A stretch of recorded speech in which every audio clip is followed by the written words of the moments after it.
সেই বজাৰখনৰ নামেই হ'ল ট্ৰেডিশ্যনেল মাৰ্কেট। জবৰদস্ত একটা বিক্ৰি।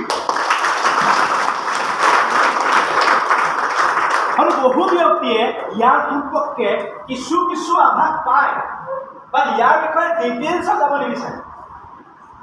কিন্তু আজি আপোনালোকে চাওকচোন কিমান লাকি হয়, ইমান এটা ধুনীয়া অপৰচুনিটিৰ জৰিয়তে আপোনালোকে গোটেই সত্য কথাটো জানিব পাৰিছে। আৰু এই সম্পৰ্কে যদি আপুনি আৰু ডিটেইলছত জানিব বিচাৰে, আপুনি অকণমান কষ্ট কৰিবও নালাগে। প্ৰতিজন হাততে মোবাইল আছে। আপনি গৈ পেলাই traditional market versus direct selling network marketing মাৰি দিয়ক ইউটিউবত, মাৰি দিয়ক গুগলত। আৰু যদি আপুনি গুগলত মাৰিবলৈ টেনশ্যন লাগে, ইউটিউবত মাৰিবলৈ টেনশ্যন লাগে, আপুনি হোৱাটছআপত মেটাক সুধি দিয়ক। আপুনি গোটেই ইনফৰমেশ্যন এ টু জেড আপুনি মোবাইলত লাভ কৰিব পাৰিব। মাই ডিয়াৰ ফ্ৰেণ্ডছ, বুজি পাৰিছে? এতিয়া জীৱনতো আমি যদি এই ট্ৰেডিশ্যনেল মাৰ্কেটখনৰ পৰা সামগ্ৰী ক্ৰয় কৰি থাকোঁ, কোনো দিন ধনী হোৱাটো দূৰৰ কথা, ধনী হোৱাৰ কথা আমি ভাবিবও yes or no? আৰু এই ট্ৰেডিশ্যনেল মাৰ্কেটৰ সেই দোকানীবিলাকে কি কৰে, আপোনাৰ ঘৰৰ পুৰণি কোঠাটো এৰি নিদিয়ে। কেলে? কেলেণ্ডাৰখন দিয়ে নিদিয়ে? বছৰৰ মূৰত ফ্ৰীতে দিয়ে, এনেই নিদিয়ে, ফ্ৰীতে। ডক্টৰ ষ্ট'ৰ লিখি দিব, গ্ৰচাৰী এণ্ড শ্বপিং ষ্টেচনাৰী লিখা নাথাকে, এড্ৰেছ, ফোন নাম্বাৰ। তাৰমানে আপোনাৰ ঘৰলৈ অহা আলহীকেইটাই আপোনাৰ ঘৰত চাহ খায়, সেই মানুহ কেলেণ্ডাৰ এখন চাই সেই দোকানখনত শ্বপিং কৰিবলৈ যায়। My dear friends, yes or no? Jagadamba steel দিয়ে নিদিয়ে? ৰাজু উৎসৱ দিয়ে নিদিয়ে? বিদ্যা মন্দিৰ দিয়ে নিদিয়ে? ইনে প্ৰাকৃতিক দৃশ্যটো আঁকি আপোনাৰ ঘৰলৈ পঠাই নিদিয়ে। তাৰ আচল ৰহস্যটো এইটো, এডভাৰটাইজ। বুজা পাৰিছে? আহক এতিয়া আমি ট্ৰেডিশ্যনেল মাৰ্কেট কৰিছোঁ, ডাইৰেক্ট চেলিং নেটৱৰ্ক মাৰ্কেটৰ বিস্তৃতি কৰিছোঁ। এটা ধৰা ষ্টাৰ্টিং কৰিম। এই বজাৰখনটো কোম্পানীয়ে সামগ্ৰী মেনুফেকচাৰ কৰে। কাৰ কাৰণে কৰে? কাষ্টমাৰৰ কাৰণে কৰে। কিন্তু এই বজাৰখনত সবচে ভাল লগা ইণ্টাৰেষ্টিং ফেক্টটোৱে হ'ল, কোম্পানীয়ে বনোৱা প্ৰতিটো বস্তু কাষ্টমাৰজনে কোম্পানীৰ পৰা পোনপটীয়াকৈ গ্ৰহণ কৰিব পৰা সুবিধাটো আছে। ভালনে বেয়া? কিন্তু ইয়াত এটা লজিক আছে। এই বজাৰখনটো 30% লাভত লৈ বস্তুটো এৰি দিয়ে। কাষ্টমাৰে ইয়াতো 100% কিনিব লগা হয়। কোনসকলে? যিসকল ৰেজিষ্টাৰ্ড কাষ্টমাৰ নহয় তেওঁলোক। যদি এইসকলৰ ভিতৰত ৰেজিষ্টাৰ্ড কাষ্টমাৰ হয়, কোনোবা দত্ত, কোনোবা শইকীয়া, কোনোবা আলী, কোনোবা আকবৰ, যদি ৰেজিষ্টাৰ্ড কাষ্টমাৰ হয়, তো প্ৰতিজনে 30% কিনিব পৰা সুবিধাটো এইখন বজাৰত আছে। ভাল খবৰ নে বেয়া খবৰ? ভাল খবৰ নে বেয়া খবৰ? ভাল খবৰ। এই বজাৰখনৰ কোনো এডভাৰটাইজমেণ্ট নাই। ইয়াৰ বিষয়ে আপুনি কোনো টিভি পৰ্দাত এড নাপায়। এই বজাৰখনৰ বিৰুদ্ধে আপোনাক কোনো দোকানীয়ে এড নিদিয়ে। এই বজাৰখনত মানুহে, অৰ্থাৎ আপুনি মই মানুহে এই বস্তুবোৰ ব্যৱহাৰ কৰি যদি ভাল পাওঁ, ভাল বুলি পাব্লিচিটি কৰিব পৰাটো আছে। ভাল খবৰ নে বেয়া খবৰ? ভাল খবৰ নে বেয়া খবৰ? ভাল। অ'কে, ইয়াত যদি এজন ৰেজিষ্টাৰ হয় 30% পাব, এজন যদি ৰেজিষ্টাৰ এজন 30% পাব, এজন যদি ৰেজিষ্টাৰ এজন 30%, চবেই 30% পোৱা সুবিধাটো আছে। কিন্তু ইয়াত যদি আপুনি 5,000 টকাৰ বজাৰ কৰে, কিমান টকা? কিমান সামগ্ৰী পাব? 5,000 পাব। যদি কেনেবাকৈ 10,000 টকাৰ সামগ্ৰী কিনিলে কিমান পাব? 10,000। আৰু যদি কেনেবাকৈ 15,000 টকা সামগ্ৰী কিনিলে কিমান পাব? 15,000 টকা পাব। তাৰ উপৰিও ব্যৱসায় কৰিবলৈ সুবিধা পাব। আৰু আপোনাৰ একাউণ্টত প্ৰথমটো ডাইৰেক্ট চেলিঙৰ ইনকাম 450 টকা একাউণ্টত ভৰাই। 30টা বছৰত, 50টা বছৰ দেউতা দিনৰ পৰা, ককা দিনৰ পৰা, এই আজোককা দিনৰ পৰা এখন দোকানৰ পৰা বজাৰ কৰি আছে। জীৱনত কোনোবা দিনে 450 টকা বাদ দিয়ক 2 টকা পইচা কমাই দিছে নেকি?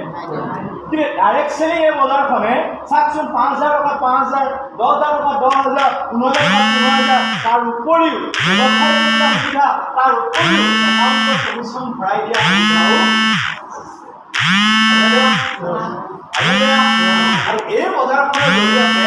ভৱিষ্যতে কাষ্টমাৰসকলে পাব্লিচিটি কৰিব লাগিব, কাষ্টমাৰসকলে কাষ্টমাৰসকলে সকলো কোম্পানী ওৱেৰহাউচৰ পৰা আপুনি ডাইৰেক্টলি সামান মগাব পাৰে, বা নহ'লে আপুনি মোবাইলত গৈ ইউটিউব বা আপোনাৰ এপছৰ যদি আপুনি সামগ্ৰী আনিব পাৰে, খালি আপোনাৰ সেই প্লেটফৰ্মটো আপোনাৰ চিনাকি হ'ব। এতিয়া মোক আপোনালোকে কওকচোন যে আমাৰ ভৱিষ্যত প্ৰজন্মৰ জীৱনটো সুৰক্ষিত কৰিবৰ কাৰণে ট্ৰেডিশ্যনেল মাৰ্কেটৰ প্ৰয়োজন হ'ব নে ডাইৰেক্ট চেলিং নেটৱৰ্ক মাৰ্কেটিঙৰ প্ৰয়োজন? Direct selling. সকলোৱে নাই কোৱা নেকি? Direct selling network. সকলোৱে একেলগে কওকচোন, ট্ৰেডিশ্যনেল মাৰ্কেটৰ প্ৰয়োজন হ'ব নে ডাইৰেক্ট চেলিং? এনাৰ্জেটিক ক্লেপিং কৰি দিয়ক। Direct selling.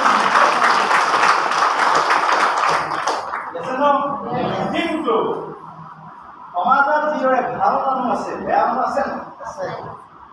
যেনেকৈ ভাল পলিটিচিয়ান, বেয়া পলিটিচিয়ান আছে নাই? কিন্তু ডাইৰেক্ট চেলিং নেটৱৰ্ক মাৰ্কেটিঙৰ নামত কিছুমান স্কেমৰ স্কেণ্ডেল বৰ্তমান সময়ত বজাৰখনত চলি আছে। Cryptocurrency, mobile package, video' package, বহি বহি ভিডিঅ' চালে পইচা পোৱা, এইবোৰ কিন্তু কোনো ডাইৰেক্ট চেলিং নহয় market. Direct selling network marketing হ'লে প্ৰপাৰ প্ৰডাক্ট লাগিব, ছিষ্টেম লাগিব, শিক্ষাৰ ব্যৱস্থা থাকিব লাগিব, তেতিয়াহে ডাইৰেক্ট চেলিং নেটৱৰ্ক মাৰ্কেটিং হ'ব।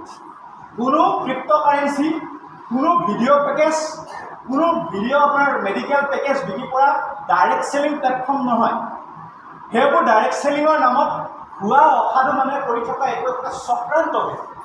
যদি আপোনালোকক এই তেনেকুৱা চক্ৰান্তৰ বলি হয়, তেতিয়াহ'লে আপোনালোকে বন্ধুসকল তাৰ পৰা সদায় আঁতৰি থাকিব, কাৰণ সেইবোৰ proper direct selling network marketing নহয়।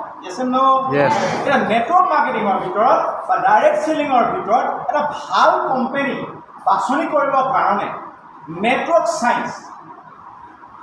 চায়েন্সটো চিনি পাবলৈ অকণমান দেৰি লাগিছে, কিন্তু আমি পলিটিকেল চায়েন্সটো চিনি পাওঁ নাই? ৰাজনীতি বিজ্ঞান হয় নহয়? এনভাইৰমেণ্টেল চায়েন্সটো আমি চিনি পাওঁ নাপাওঁ? পৰিৱেশ বিজ্ঞান হয় নহয়? কেমেষ্ট্ৰি চিনি পাওঁ নাপাওঁ? ৰাসায়ন বিজ্ঞান, ফিজিক্স চিনি পাওঁ নাপাওঁ? চিনি পাওঁ। তো ঠিক তেনেদৰে এনেকুৱা এটা বিজ্ঞান হৈ গ'ল নেটৱৰ্ক চায়েন্স, যিয়ে নেটৱৰ্কৰ সম্পৰ্কে আপোনাক কি দিব? নলেজ দিব বা জ্ঞান দিব। তো নেটৱৰ্ক চায়েন্সে আমাক কি কৰিছে? 5টা কেৰেক্টাৰিষ্টিক্স আমাক আগবঢ়াই দিছে। সেই 5টা কেৰেক্টাৰিষ্টিক্সৰ পৰা আপুনি এটা ভাল direct selling and network marketing company বাছনি কৰি ল'বলৈ সুবিধা পাব। তাৰ পৰা প্ৰডাক্ট ল'লে ডিছকাউণ্ট পাব। তাৰ জৰিয়তে কাম কৰিলে আপুনি এটা সপ্তাহত 100 টকাৰ পৰা 1000 টকাৰ পৰা লাখ টকা বা কৰোৰ টকা পৰ্যন্ত ইনকাম কৰি আপোনাৰ জীৱনটো সুৰক্ষিত কৰিব পাৰিব। জানিব বিচাৰে নেটৱৰ্ক চায়েন্সে আগবঢ়াই সেই 5টা কেৰেক্টাৰ? জানিব বিচাৰে? যদি জানিব বিচাৰে অন্তৰৰ পৰা এটা জবৰদস্তি লাগিব। 5 characters.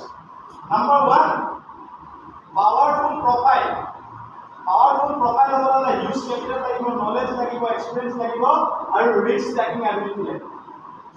2 নম্বৰতে ডাইৰেক্ট চেলিং হ'বলৈ হ'লে product must be থাকিব লাগিব। প্ৰডাক্ট থাকিলে নহ'ব, কোৱালিটি প্ৰডাক্ট থাকিব লাগিব, সকলো ধৰণৰ প্ৰডাক্ট থাকিব লাগিব আৰু ৰেটটো ৰিজনেবল হ'ব। বুজা পাৰিছে? 3 নম্বৰতে লাগিব ডাইৰেক্ট চেলিং নেটৱৰ্কিং নতুন কনচেপ্ট কমিউনিকেশ্যন সিস্টেম থাকিবই লাগিব, নহ'লে ডাইৰেক্ট চেলিং নহয়। অ'কে, 4 নম্বৰতে লয়েল লিডাৰ, লয়েল লিডাৰ থাকিব লাগিব, আৰু লগতে 5 নম্বৰতে এটা ইনকাম প্লান থাকিব লাগিব। এটা ইনকাম প্লান থাকিব লাগিব, চিম্পল এণ্ড কেৰিয়াৰ বেছ। এই 5টা কেৰেক্টাৰ আপুনি 5টাই যিটো কোম্পানীয়ে সন্নিৱিষ্ট পাব, সেই কোম্পানীতে আপুনি জাম লগাই দিব, তাত চব পাব। কিন্তু যিটো কোম্পানীয়ে 5টাৰ এটাও নাই, তাত আপুনি জীৱন লগাই দিয়ে একো লাভ নাই, সদায় লষ্টে হ'ব, কোনোদিন আপুনি প্ৰফিটত আৰ্ণ কৰিব নোৱাৰে। আৰু বন্ধুসকল আমি বুজি চাওঁ যে পাৱাৰফুল প্ৰফাইল মানে কি? পাৱাৰফুল প্ৰফাইলৰ প্ৰথম কনচেপ্টটো কিছু হিউজ কেপিটেল। টকা নহ'লে কিবা কাম আছে? বহুত শিক্ষা আছে, টকা নাই কিবা ভেলু আছে? অ'কে, ছেকেণ্ড, নলেজ নহ'লে কিবা পৃথিৱীত আছে?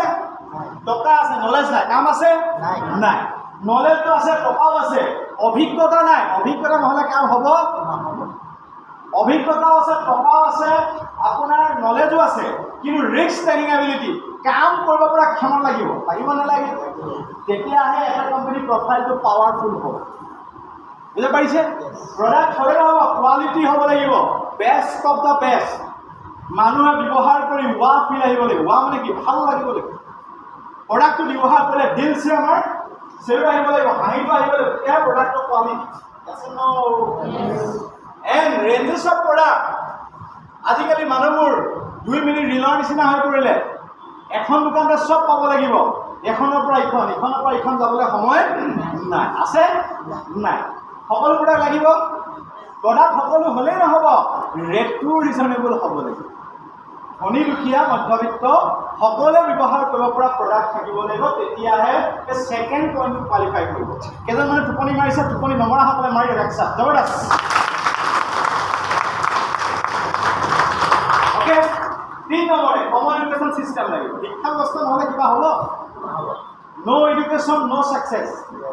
ডাইৰেক্ট চেলিং নেটৱৰ্কিং হ'বলৈ হ'লে এডুকেশ্যন মাষ্ট লাগিব। অ'কে, এডুকেশ্যন হ'লেও নহ'ব, লয়েল লিডাৰ হ'ব লাগিব। সৰু বৰ ধনী দুখীয়া মধ্যবিত্ত সকলো মানুহৰ লগত একেটা সুৰতে একে লেভেলত কথা পাতিব পৰা হ'ব লাগিব, তেতিয়াহে আপুনি লয়েল লিডাৰ পাৰিলে আহে। Okay, and 5 number income plan. Income কৰিবৰ কাৰণে, বজাৰ কৰিবৰ কাৰণে ইনকাম প্লানটো চবেই বুজি পাব লাগিব। কোম্পানীটো খুলিলোঁ বোলে অকল মাষ্টাৰ ডিগ্ৰীকেইটাহে বুজি পাব, BA BSc কেইটাহে বুজি পাব, সেইটো কোম্পানী কেতিয়াও টিকি নাথাকে। যদি মানুহে বুজিয়ে নাপায় ইনকাম ক'ৰবাত কৰিব, য়েছ ন। বজাৰ কৰিবৰ কাৰণে যিটো ইনকাম প্লান সকলো মানুহে ধুনীয়াকৈ বুজিব পাৰিলেহে সেইটো কোম্পানীৰ ইনকাম প্লানটো চিম্পুল আৰু কেৰিয়াৰ বেছ হ'ব। এই 5টা কেৰেক্টাৰ বাচোতা সন্নিৱিষ্ট যিটো কোম্পানীতে আছে, তাত আপুনি প্ৰডাক্টটো কিনক, কোৱালিটি পাব, কামো কৰক, কেৰিয়াৰ বনি যাব। এই 5টা যদি